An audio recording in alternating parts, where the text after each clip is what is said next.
So our today's topic is reported speech. दोस्तों आज हमारा टॉपिक जो है ग्रामर का है, रिपोर्टेड स्पीच।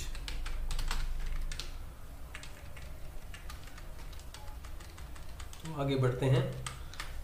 रिपोर्टेड स्पीच को हम किस किस नाम से जानते हैं? द फर्स्ट थिंग इज, इसका नाम नरेशन भी होता है और इसे हम डायरेक्ट इनडायरेक्ट भी कहते हैं। आप लोगों ने ये टॉपिक पढ़ा है पहले, रिपोर्टेड स्पीच, नरेशन या direct indirect? Have you studied this topic guys? Wait a minute. Okay fine.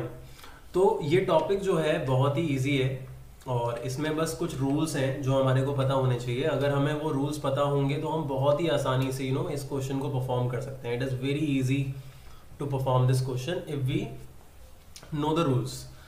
तो पहले हम क्या करेंगे, इस टॉपिक को पहले जो हम पढ़ेंगे गाइस, वो पढ़ेंगे क्या नाम है, डायरेक्ट इनडायरेक्ट के पर्सपेक्टिव से। ठीक है, पहले हम पढ़ने वाले हैं इस टॉपिक को डायरेक्ट इनडायरेक्ट के पर्सपेक्टिव से। जैसे ही हम इसे डायरेक्ट इनडायरेक्ट के पर्सपेक्टिव से कंप्लीट कर लेंगे तो उसके बाद हम इसे रिपोर्टेड स्पीच के पर्सपेक्टिव से पढ़ेंगे, क्योंकि रूल्स तो सेम ही है, चाहे रिपोर्टेड स्पीच हो, चाहे नरेशन हो, चाहे डायरेक्ट इनडायरेक्ट हो, रूल्स सेम ही है। बस रिपोर्टेड स्पीच में हमारा जो मैनर होता है ना क्वेश्चन का, वो थोड़ा सा चेंज होता है। तो हम अभी जो पढ़ रहे हैं वो डायरेक्ट इनडायरेक्ट स्पीच के पर्पज से पढ़ रहे हैं। तो let me teach you some rules, उसके बाद हम आगे बढ़ेंगे। और ये टॉपिक दोस्तों ऐसा टॉपिक है कि ये एक क्लास में हमारा कंप्लीट नहीं हो सकता। ये आज की जो हमारी क्लास है ये पार्ट 1 है। ठीक है, चलो स्टार्ट करते हैं।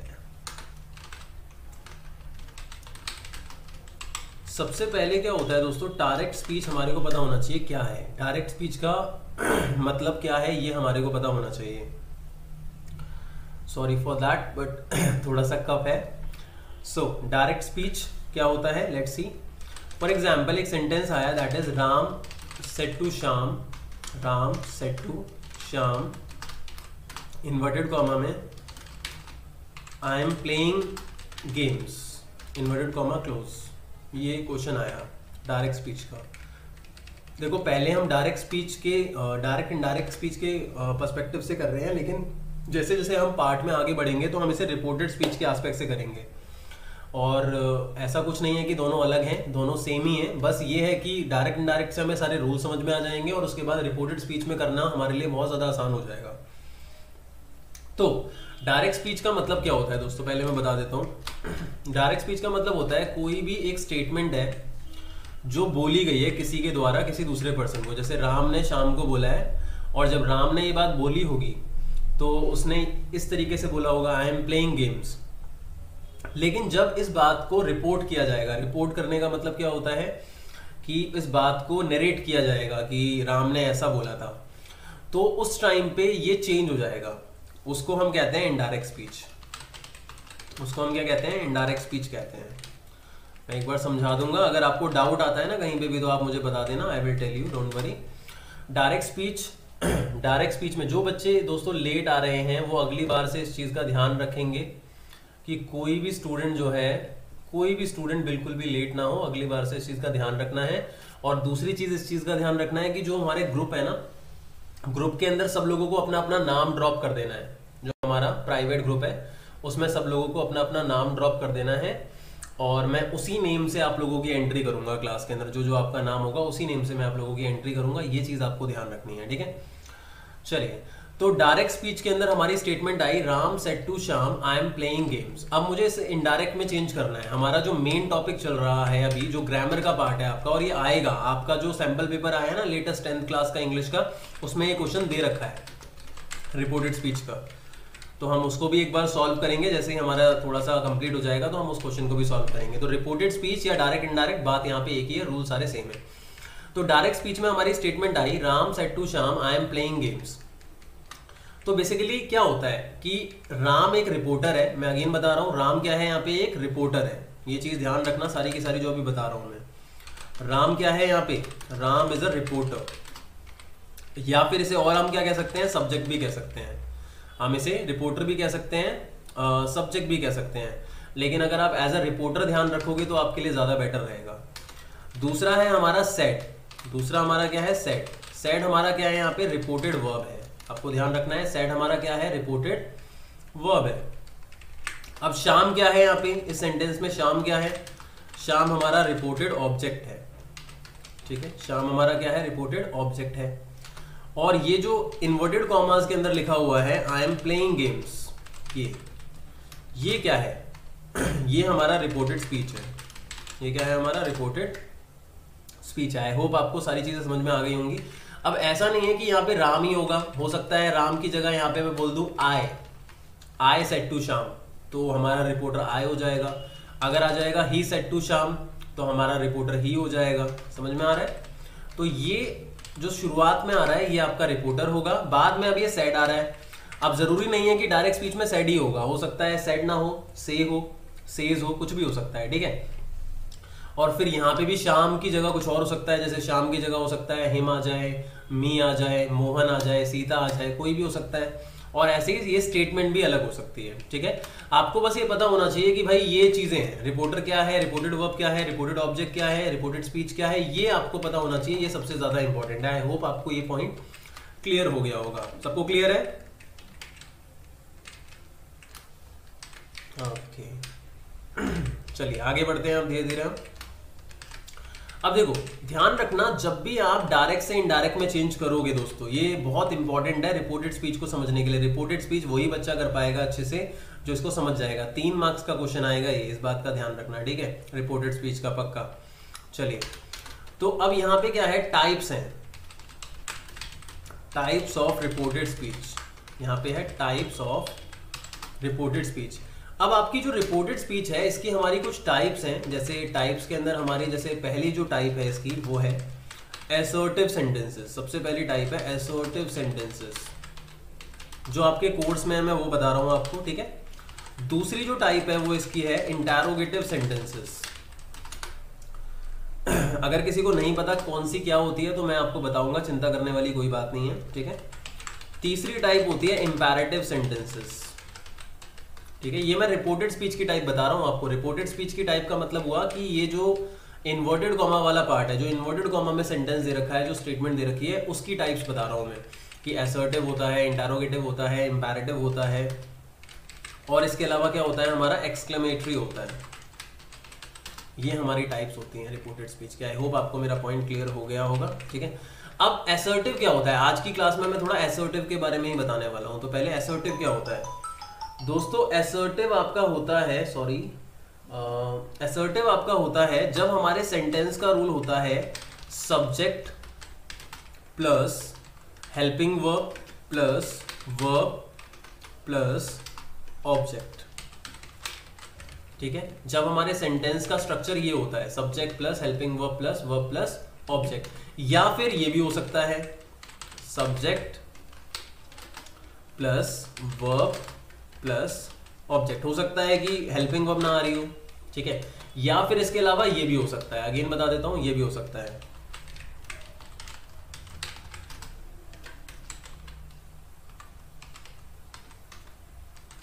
प्लीज माइक ऑफ कर लीजिए, जिसका माइक भी ऑन है वो माइक ऑफ कर ले अपना, ओ सॉरी स्पीकर ऑफ कर ले। अभी जब बोलेंगे तभी आपको माइक ऑन करना है, ठीक है।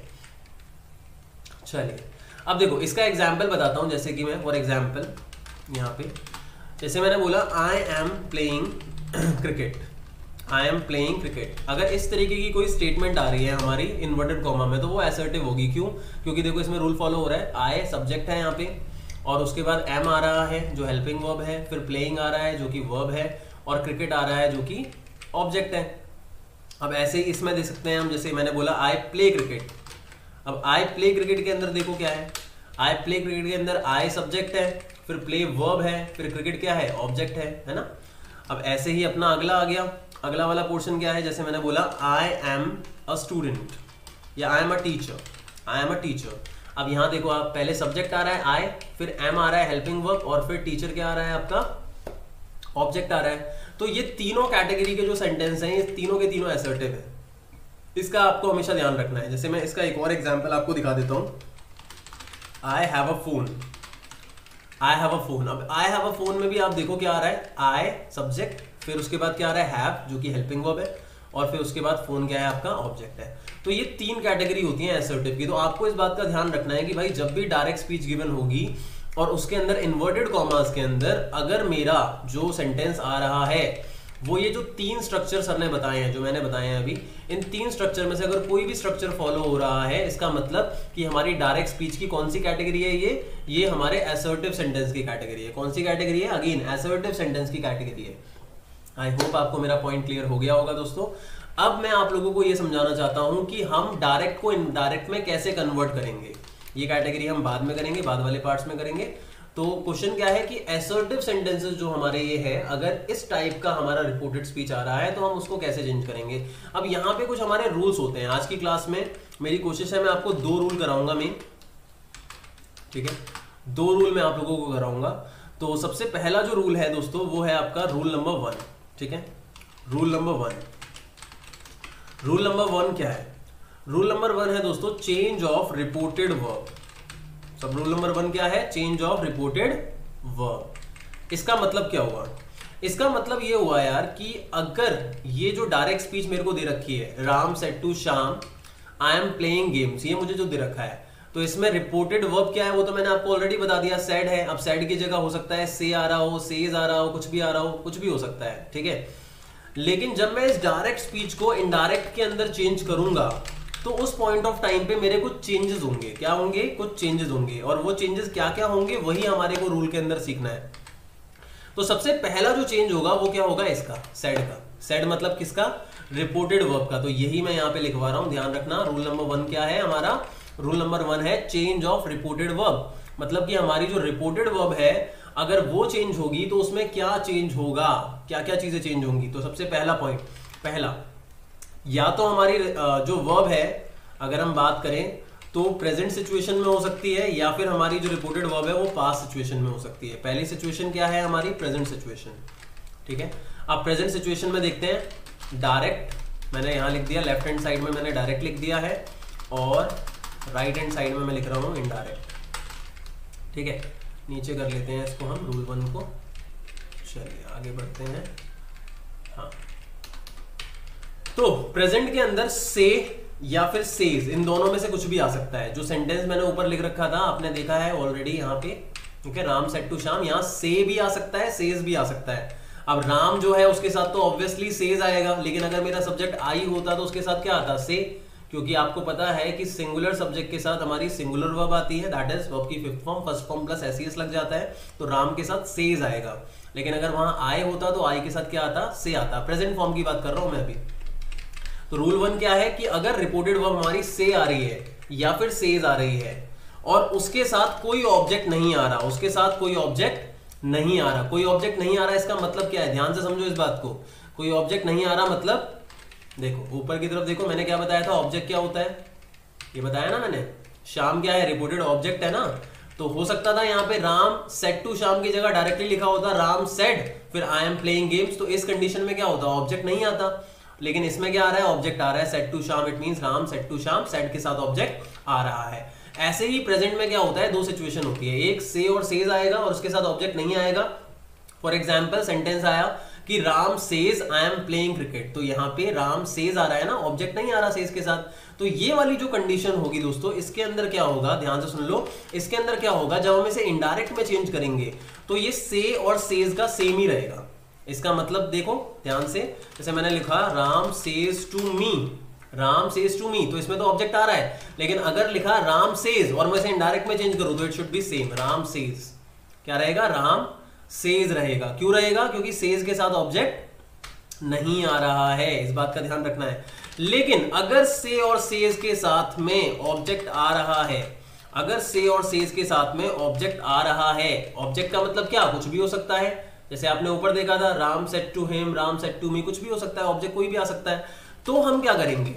तो इनडायरेक्ट में हम क्या करेंगे? इसको चेंज कर देंगे टेल या फिर टेल्स में। किसमें? टेल या फिर टेल्स में। इस चीज का ध्यान रखना भाई, प्रेजेंट का प्रेजेंट ही रहेगा। जैसे अगर यहां आया Ram says to me direct में, तो क्या हो जाएगा? Ram tells me. क्या हो जाएगा? Ram tells me. समझ में आया? क्लियर? आई होप आपको मेरा पॉइंट समझ में आ गया होगा। ये हमारी प्रेजेंट कंडीशन है एवरीवन, ये हमारी प्रेजेंट कंडीशन है। अब हम बात कर रहे हैं पास्ट कंडीशन की। किसकी बात करेंगे? अब हम पास्ट कंडीशन की बात करेंगे। तो पास्ट कंडीशन के अंदर क्या होगा? पास्ट कंडीशन के अंदर आपको इस चीज का ध्यान रखना है कि से और सेज नहीं आएगा। क्या आएगा आपका? सेड आएगा। ठीक है, हेलो बोलिए। ओके, हाँ मैं फिर से बता देता हूं, डोंट वरी। मेरे कहने का मतलब ये है दोस्त कि अगर यहाँ पे सेंटेंस आ रहा है, डायरेक्ट का मैं लिख के बता देता हूँ, चिंता मत करो। जैसे सेंटेंस आ रहा है, Ram says to me inverted comma I am going home.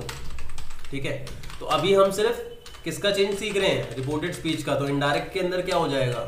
Indirect के अंदर अब आप देखो सेज प्लस मी आ रहा है, इसका मतलब सेज के साथ में ऑब्जेक्ट आ रहा है, तो दूसरी वाली कंडीशन लगेगी हमारी। सेज प्लस ऑब्जेक्ट का चेंज किसमें होगा? टेल या टेल्स में होगा। इसका मतलब यहाँ क्या लिखेंगे हम?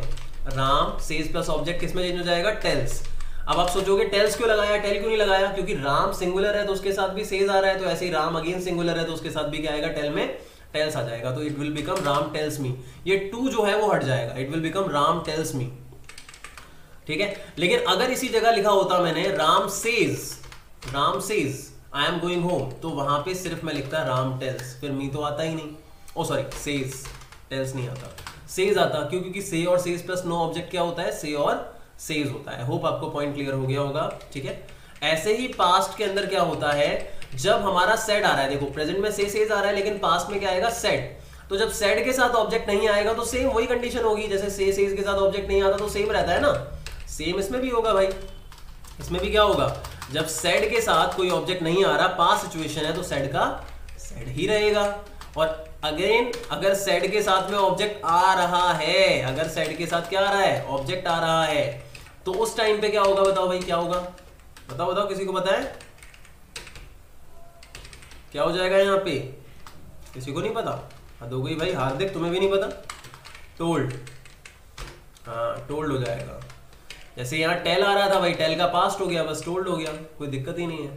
अब एग्जाम्पल के लिए देखो, जैसे मैंने बोला he said to me inverted comma you are not playing with me, इस तरीके। तो क्या होगा? said to me का क्या बन जाएगा? told me बन जाएगा। ठीक है, आगे का चेंज कैसे होगा ये मैं बताऊंगा। अभी मैंने आपको मेनली रिपोर्टेड वर्ब के बारे में बताया है कि रिपोर्टेड वर्ब हमारी कैसे चेंज होगी। ये जो डायरेक्ट इनडायरेक्ट है ना, इसमें हमें सारी चीजों के रूल सीखने पड़ेंगे। सबसे पहले तो ये रिपोर्टेड वर्ब का रूल हो गया। अब हम इतना चेंज कर सकते हैं, इतना चेंज हो जाएगा यहाँ तक। ठीक है, रिपोर्टेड वर्ब का चेंज होगा इतने में खाली। अब बाकी क्या होगा? इस पूरे के पूरे रिपोर्टेड स्पीच का चेंज होगा। अब ये जो पूरी की पूरी रिपोर्टेड स्पीच है जिसका चेंज होगा, तो इसमें आपको ध्यान रखना है कि यहाँ पे सब्जेक्ट का भी चेंज होगा। ये जो पर्सन आता है ना, प्रोनाउंस जितने भी आते हैं रिपोर्टेड स्पीच में, प्रोनाउन का मतलब आपको पता ही होगा क्या होता है। जो भी वर्ड नाउन के प्लेस पे यूज होता है उसको हम प्रोनाउन कहते हैं। जैसे ही, शी, इट, इसके अलावा वी, यू, दे, ये सारे आपके प्रोनाउंस हैं। प्रोनाउन की भी अलग अलग कैटेगरीज होती हैं, वो सारी अभी मैं बताऊंगा। तो एक तो ये प्रोनाउन का चेंज होगा, ठीक है, आए आ रहा है जैसे। फिर हेल्पिंग वर्ब का भी चेंज होगा। हेल्पिंग वर्ब के चेंज का मतलब हुआ कि टेंस चेंज हो गया, टेंस का चेंज होगा। इवन वर्ब का भी चेंज हो सकता है, कहीं कहीं पे वर्ब का भी चेंज हो सकता है। ठीक है, और इसके अलावा भी कुछ चीजें होती हैं जो चेंज हो सकती हैं, वो मैं धीरे धीरे आपको रूल में बताऊंगा। तो अब हम बढ़ेंगे आगे रूल नंबर 2 की तरफ। आई होप आपको रूल नंबर 1 समझ में आ गया होगा। ठीक है, अब मैं रूल नंबर 2 के बारे में थोड़ा बहुत बताऊंगा आज, रूल नंबर 2 के बारे में मैं। ठीक है, अब देखो रूल नंबर 2 क्या है। पहले रूल नंबर 2 को समझने से पहले ना आपको एक चीज पता होनी चाहिए, दैट इज प्रोनाउन चार्ट। क्या पता होना चाहिए आपको? प्रोनाउन चार्ट पता होना चाहिए। जब तक आपको प्रोनाउन चार्ट नहीं पता होगा ना, तब तक आप कर ही नहीं सकते इसको। सबको प्रोनाउन चार्ट पता होना चाहिए। और सारे स्टूडेंट्स जो है वो टाइम पे आएंगे क्लास के अंदर। अगली बार से हमारी क्लास 8:15 या 8 स्टार्ट हो जाएगी। आज मैंने 8:15 पे की है, बट अगली क्लास हो सकता है कि आपकी 8 पे ही स्टार्ट हो जाए। मैं मैसेज कर दूंगा ग्रुप के अंदर, डोंट वरी।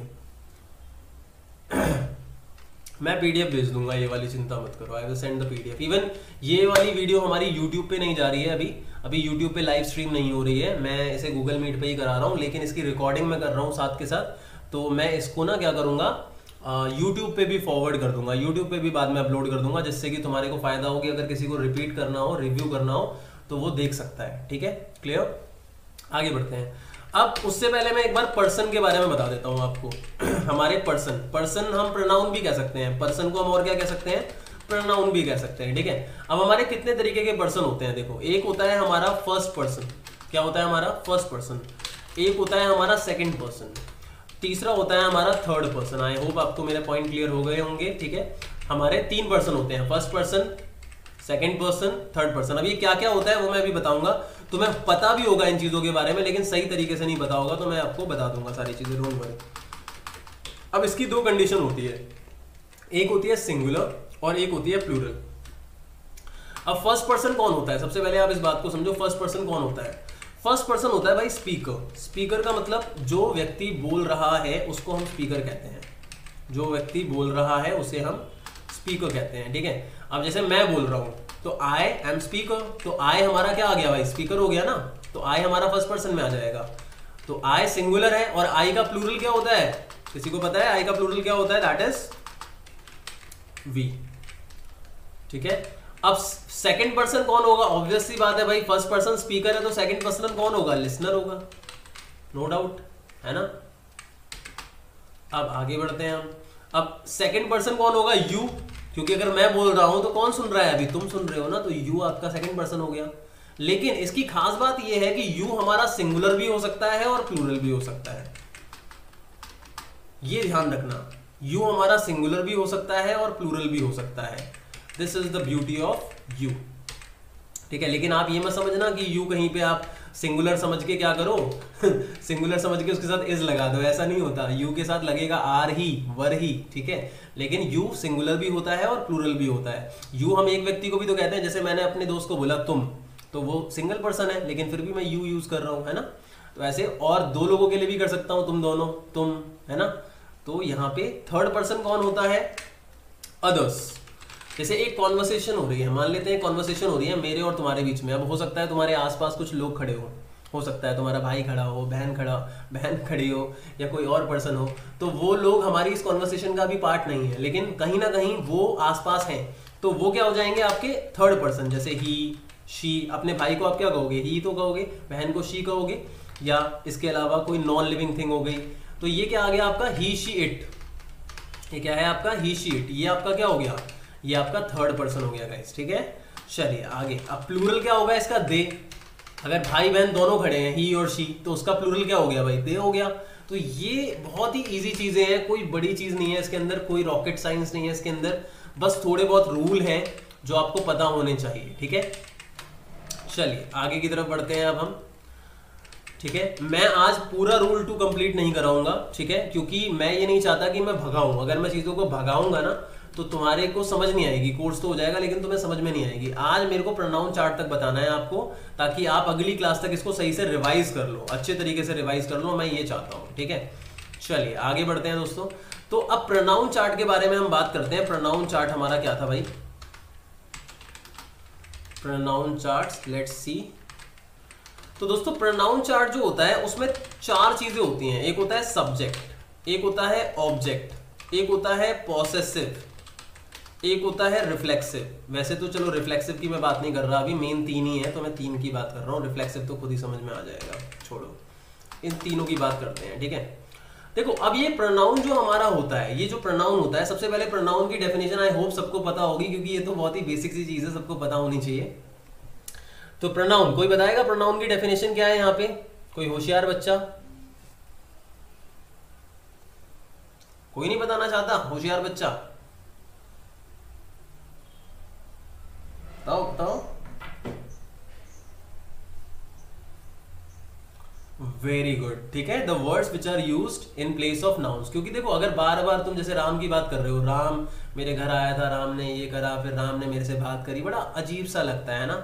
तो हम वहां पे राम की जगह ही को यूज कर सकते हैं। इवन चाहे तो ही की जगह भी कई जगह कुछ और भी यूज कर सकते हैं बाद में रेफर करने के लिए। जैसे अगर आपने न्यूज़पेपर की रिपोर्ट्स पढ़ी हो तो वहां पे आपने देखा है, अगर कंगना रनौत के बारे में बोल रखा है तो बार बार कंगना रनौत यूज नहीं होता, बार बार शी यूज नहीं होता, कहीं पे होता है कंगना रनौत, फिर शी, फिर उसके बाद द क्वीन और द एक्ट्रेस ऑफ मूवी का नाम आ गया, इस तरीके से होता है ताकि हमारी रिपीटिशन ऑफ वर्ड ज्यादा ना हो, क्योंकि जब भी हमारा इंग्लिश में राइटिंग में स्पेशली अगर रिपीटिशन ऑफ वर्ड होता है तो हमारे वर्ड्स का ग्रेस चला जाता है, हमारी लैंग्वेज का ग्रेस चला जाता है। ठीक है, अब ऐसे ही जितने भी हमारे प्रोनाउंस हैं, ये सारे जो प्रोनाउंस मैंने यहाँ लिखवाए हैं, आई, वी, यू, ही, शी, दे, ये सारे सब्जेक्ट फॉर्म के अंदर है। सब्जेक्ट फॉर्म मतलब कि भाई जब भी हम उन्हें एज अ सब्जेक्ट यूज करेंगे। I hope you already know what is a subject. Subject is a person who performs work. Subject हमारा क्या होता है? सब्जेक्ट हमारा एक ऐसा पर्सन होता है जो कि क्या कर रहा है, किसी काम को परफॉर्म कर रहा है। तो वेरी गुड आकाश बिष्ट जी, आप इतना ज्यादा लेट आए हैं भाई साहब, क्या बात है, क्या बात है। चलिए अगली बार से टाइम पे आना ब्रदर। चलो तो आगे बढ़ते हैं अब हम यहाँ पे। तो सब्जेक्ट, सब्जेक्ट जैसे आई हो गया, वी हो गया, यू हो गया, ही हो गया, शी हो गया, दे हो गया, और इसके अलावा इट हो गया। ये सारे हमारे क्या हैं? सब्जेक्ट हैं। अब भाई ऑब्जेक्ट का मतलब क्या है? सर हमें सब्जेक्ट तो समझ आ गया, ये ऑब्जेक्ट क्या होता है भाई? देखो अब ये जितने भी आपके प्रोनाउंस हैं, हम इनको एज एन ऑब्जेक्ट भी तो यूज कर सकते हैं, इजंट इट? ऑब्जेक्ट की तरह भी यूज कर सकते हैं। जैसे मैंने बोला मैं उससे बात कर रहा हूं, तो I am talking to he तो नहीं बोलूंगा, मैं बोलूंगा I am talking to him. तो वहां पे मैंने ही को क्या करा? एज एन ऑब्जेक्ट यूज किया। ऐसे ही you are talking to me, अब आई तो नहीं बोलूंगा you are talking to I, बोलूंगा you are talking to me. तो वहां पे मैंने आई को क्या यूज किया? एज एन ऑब्जेक्ट यूज किया, है ना? आई होप आपको पॉइंट क्लियर हो गया होगा कि प्रोनाउन में जितने भी सब्जेक्ट्स होते हैं, ये आई, वी, यू, ही, शी, दे, ये सारे के सारे हमारे किसकी तरह भी यूज हो सकते हैं? हमारे ऑब्जेक्ट की तरह भी यूज हो सकते हैं, मी। ठीक है, बताइए। हाँ मैं समझाऊंगा अभी, एग्जाम्पल के साथ समझाऊंगा, डोंट वरी, मैं फिर से समझाऊंगा इस चीज को, डोंट वरी। ठीक है, पहले मैं एक बार लिख दूं, ठीक है, ये चीजें। तो ऐसे ही का क्या होगा भाई? हिम होगा।